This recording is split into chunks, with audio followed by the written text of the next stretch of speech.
자, 우리 홍해 도화 사건입니다. 이제 여호와께서 싸우시리라. 하나님의 영광을 위해서 싸우신다는데, 먼저 이제 바로와 애굽의 신하들이 다시 마음이 변해가지고 그 마음이 강팍하게 됩니다. 하나님이 이제 강팍하게 하신 것이죠.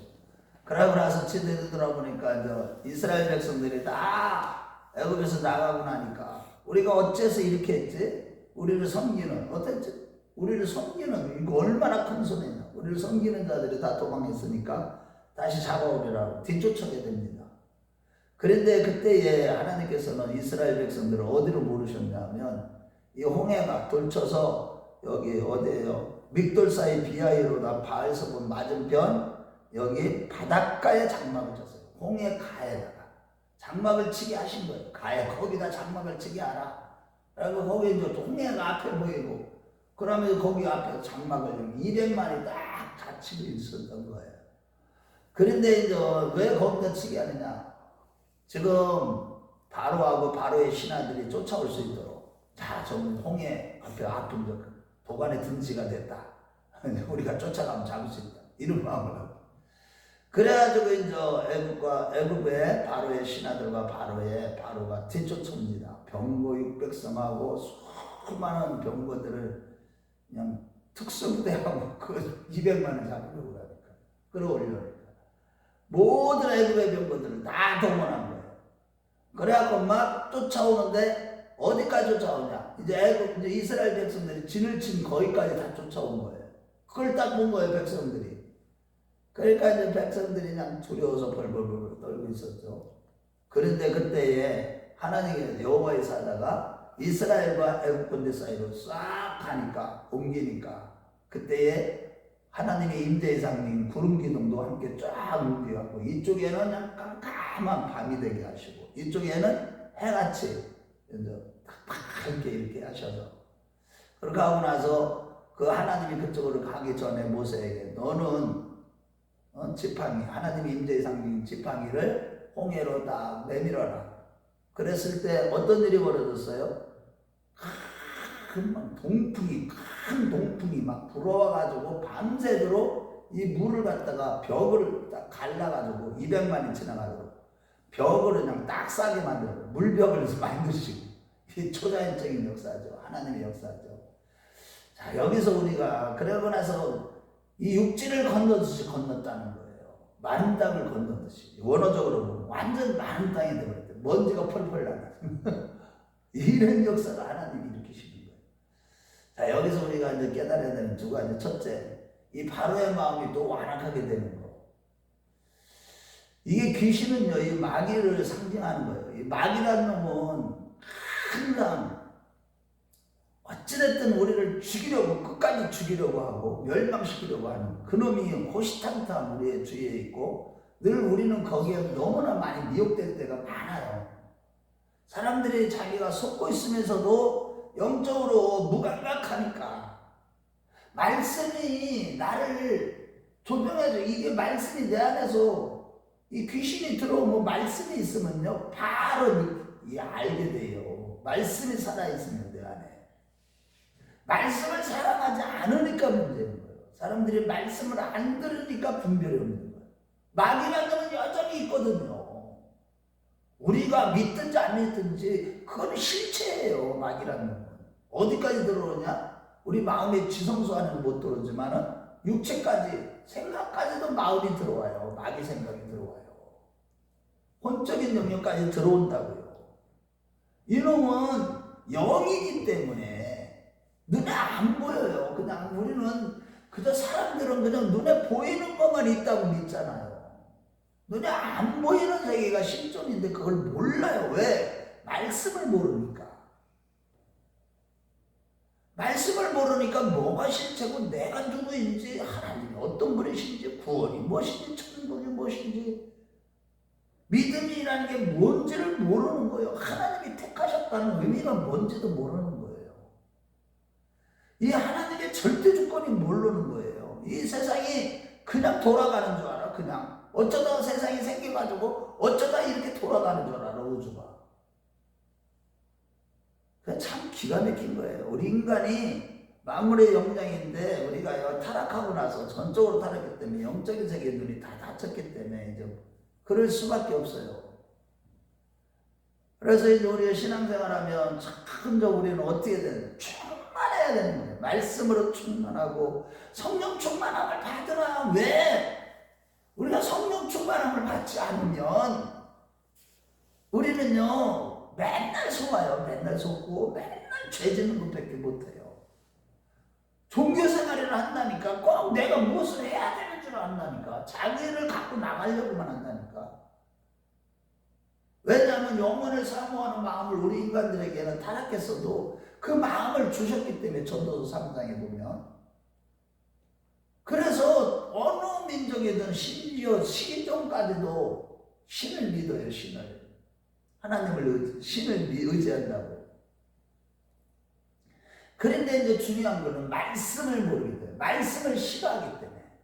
말씀은 단호하거든요. 지난주 설교처럼. 아주 단호하셔요. 하나님의 말씀. 타협 안 해요. 못하고 타협하시겠어요? 하나님이.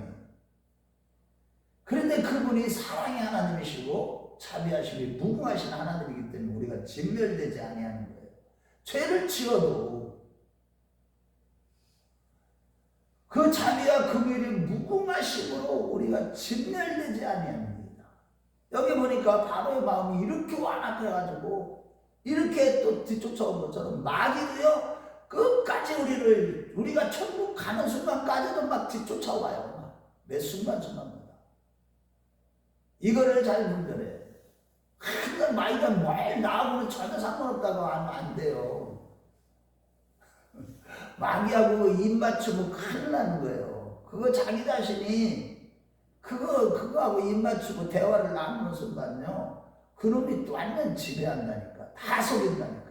이기복 집사님 보세요. 그걸 모르는 거예요. 사람이 자기 안에 들어온 것도 몰라. 어떤 우리 교회 뭐 예배드리다 옛날에 한 사람이 막 성령이 임하시니까 막 거듭나는 역사도 있지만 귀신이 다 드러나는 거예요. 하나님이 임재하셔야 돼요. 말씀이 임재하셔야 돼요.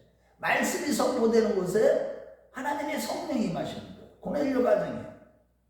예수 그리스도 말씀이신 예수 그리스도가 선포되니까 성령이 임하시는 거예요.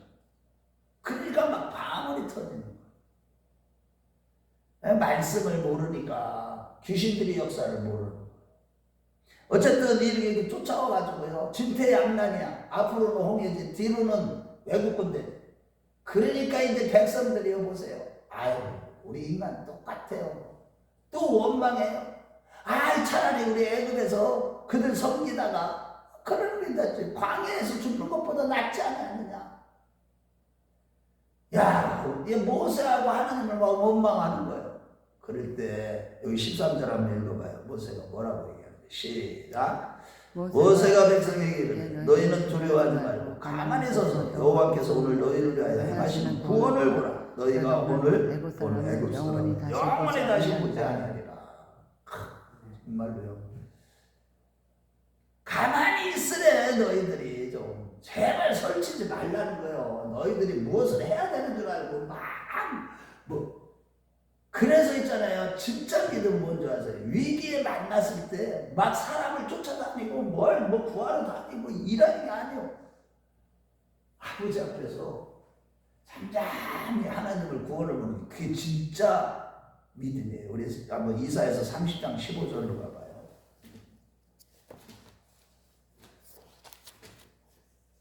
이사야 30장 15절.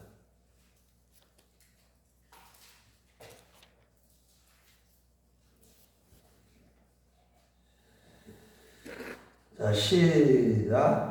주 여호와 이스라엘의 거룩하신 이가 이같이 말씀하시되 너희가 돌이켜 조용히 있어야 구원을 얻을 것이요 잠잠하고 신뢰하여야 힘을 얻을 것이거늘 너희가 원하지 아니하고. 이게 애굽으로 이제 조금 어려우니까 애굽으로 들어가서 도움을 막 요청하는 거야. 이스라엘 백성들이. 우리는 있잖아요 항상 늘 이게 믿음이 있다고 하는데 오늘도 내가 권사님하고 뭐 차 타고 오면서 말씀드렸지만 믿음이 없어 보면 믿음이 있는 건 줄 알았더니 믿음이 아니더라고. 그게 믿음이 뭔지를 모르니까. 믿음은 그냥 잠잠히 하나님 행하신 걸 보는 거지, 구원을 보는 것이지. 그래서 여기 이게 13절에 가만히 서 있으라 그러는 것은 이제 구원을 보라고. 가만히. 그러니까 민수기 9장 8절 말씀에서도 이런 차원에서 뭐라고 그래요? 여호와의 명령을 들으라. 너희에 대한 가만히 있어. 하나님 말씀만 듣고 있어. 그래가지고 또 사무엘상 9장 27절에는 이 사무엘이 이제 사울에게 기름 부을 때 너는 가만히 있어서 여호와의 말씀을 들을지어다. 사무엘에게 말씀이 들릴 때까지 움직이지 말라는 거예요. 그리고 여호와의 구원이 너와 함께 하심을 보라. 역대서 20장 17절에 이게 가만히 있으려면 우리가 하나님이 나와 함께 하는 것을 볼 수가 있다는 거예요. 들으라는 거예요. 말씀을 들으라는 거예요. 나와 함께 하심을 보라는 겁니다. 이게 진짜 믿음이라는 거죠. 그래서 이제 이스라엘 백성들을 결국에는 이런 믿음 훈련을 시키기 위해서 광야로 인도하신 것이고 홍해가로 인도하신 거예요. 그 원망하는 그들에게. 그래가지고 동풍이 쫙 말려갖고요, 그 마른 땅을 지나가듯이 지나갔다니까요. 200만이라는 사람이. 그런데 참 기가 막히죠. 우리 하나님이 그 일하시는 거 보면요, 기가 막혀요. 그거 이거 애국 사람들이, 이 군대들이 보면서 이게 여호와의 하나님이 일하시는 거, 이스라엘 위하여 일하신다는 걸 알아요. 알았는데도 물로 따라토로 들어가게 만드셔요, 하나님이. 여러분, 우리가 이기는 게 아니에요. 이기게 하시는 예수님이 우리를 이기게 하시는 겁니다. 아멘. 내가 이기는 게 아니에요. 내가 하는 게 아니라고. 여러분, 믿음의 싸움 싸워가지고 세상 의지하지 않고요, 어떤 상황에서든지 주님만 바라보는 게 이렇게 하시고, 기도하게 하시고, 아버지 좀 전에 하나님을 가까이 닿아서 죄전을 사모하는 열심히, 다 내가 하는 게 아니라니까요. 새벽에 단잠을 뒤로하고 어려움에 나왔고 내가 너무나 좋아. 그런 것이 모든 상황에서 그분만 잠잠히 바라보라는 거예요. 어떤 위기를 만날 수 있다는 거예요, 우리는.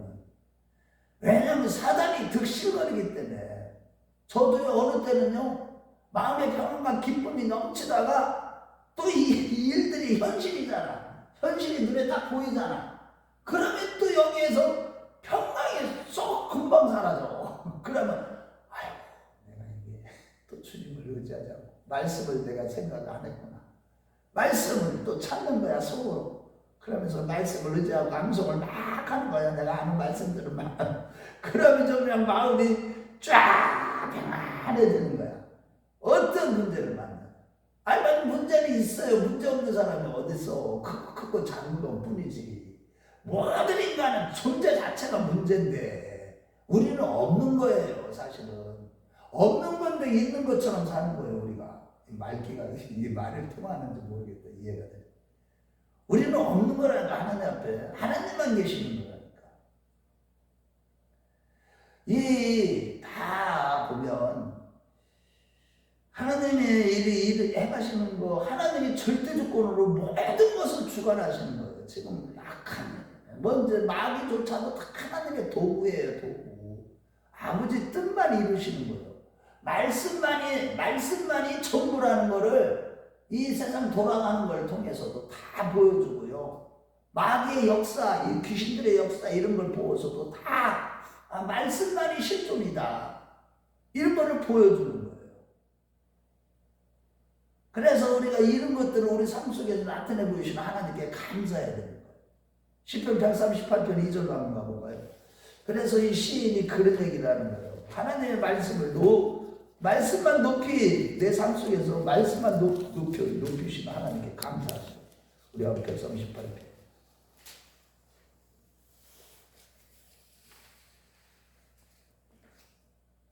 자, 시작. 내가 주의 성전을 향하여 예배하며 주의 인자하심과 성실하심으로 말미암아 주의 이름에 감사하오니 이는 주께서 주의 말씀을 주의 모든 이름보다 높게 하셨습니다. 아멘. 그러니까 우리 삶 속에 내가 늘 체험하고 내가 늘 훈련 받아줘야 되는 것은 말씀이 높임을 받는 훈련. 그러니까 다른 말로 하면 예수만 내 안에서 정말 하나님이 너희들 스스로 시험하래. 아유, 하나님이 시험하시는 분도 아니고 시험하지도 않으신다고 그러고 시험하시라요 또 우리 보고. 이해가 됩니까? 그러니까 너희 자신이 고린도서 13장 5절 말씀에 너희 자신이 너희 안에 그리스도께서 너희 안에 계심을 너희가 스스로 시험하라. 그것을 확실하지 못하면 너희가 버리운 자라. 우리가요 늘 말씀이 살아있지 않으면 우리는 없는 거예요. 우리가 있다는 거 이 자체는 말씀이 있기 때문에 있는 거예요. 예수가 있기 때문에. 우리 찬양이 그런 찬양이 있잖아. 예수가 없으면 나는 없습니다. 예수가 있으면 나는 있습니다. 나는 없는데 예수가 있으면 있습니다. 이 찬송이 그런 찬양이에요. 찬양과 복음성이 그런 찬양이 있지. 그런 거예요. 자, 그러면서 이제 있잖아요. 여기서 보면 이제 30절과 31절에 보면 이제 이스라엘을 완전히 이걸 보고 완전히 하나님이 이스라엘을 구원을 하시는 것과 이 바로와 그의 군대를 다 아주 진멸해서 완전히 심판하시는 걸 보시고 백성들이 어떻게 했어요? 이제 하나님을 두려워하는 경외하는 마음이 생겼고 하나님이 세우신 하나님의 종을 어떻게 돼요? 신뢰하게 되었다는 거예요. 그래서 우리는요 때때로 우리는 삶 속에서 우리의 어떤 위기 가운데서 이 하나님의 영광, 기적 이런 것들을 보게 하시면서 우리의 믿음을 하나님이 더욱더 업그레이드 시켜가는 것입니다. 항상 그래서 우리가 어려운 시험을 만나면 온전히 기쁘게 여기라. 이는 너희를 온전하고 구비하여 조금도 부족함이 없게 하려 합니다. 어려움이 왔는데 이게 난 옛날에 우리 조주영 목사님이 우리 내가 진짜 형님 같은 친형님 이상으로 난 사랑하시는 분인데 그분은 진짜 이분은요 7번이나 죽을 고비를 진짜 죽었다니까 거의 넘긴 분이에요. 그러니까 이분이 체험한 것만 가지고도 평생 설교해도 하나님의 역사하심이 직접 있었어요. 삶 속에서. 그래 놓으니까 이분이요 중국에 가기만 하면 완전히 초대교회 역사가 다 일어나는 거예요. 중국 사람들이나 막 별이면 거의 죽은 사람 뭐 기적이란 기적이 다 일어나는 거야. 누가 하는 거예요? 하나님이 하시는 거죠. 그 믿음으로 하는 거예요. 그냥 믿음으로 썼는데 우리 조지현 목사님 거기 그 아들 선교사님하고 한때를 같이 나갔어. 중국에. 그래서 선교할 때 보니까 아니 초대교회 때 기적이 일어나는 거야. 그런데 이 본교회에 딱 돌아오면 한국에 돌아와서는 그런 역사가 안 나타나니까 왜 아버지 거기서는 나타나? 야 내가 하는 거냐? 하나님이 하시는 거지. 우리가 있잖아요. 뭐라든 게 다 그분이 하시는 건데 그분의 계획대로만 되는 것이고 우리가요 그래서 진짜 그분만 바라보는 게 신앙이에요. 아멘. 오직 예수만 바라보라는 거예요. 히브리서 12장 3절에 나만 바라봐라. 예수만 깊이 생각하라. 예수만 바라보고 믿음의 주에 온전히 계신 예수를 바라보자. 그래서 오늘도 하루를 시작하면서요 이제 기도할 때 물론 기도도 이 말씀 붙들고 오직 예수만 바라보게 하옵소서. 나의 모든 상황 속에서 언제든지 예수만 바라보는 신앙, 잠잠히 하나님의 구원을 보는 나를 어떻게 하나님이 구원해 가시는가, 나를 위기에서 어떻게 건드시는가 이런 것들을 바라보는 그런 신앙이 되게 달라고 기도하시고 오늘도 그 믿음으로 주님만 바라보는 잠잠히 너는 잠잠히야. 뭐 너무 말을 많이 하려고도 하지 말고 어디 가서 무엇을 해결하려고도 하지 말고 그분 한 분만 나와 함께 하시는 구원의 하나님만 바라보는 그 하루가 되고 승리하는 우리 모두가 되시길 주의 이름으로 축원합니다.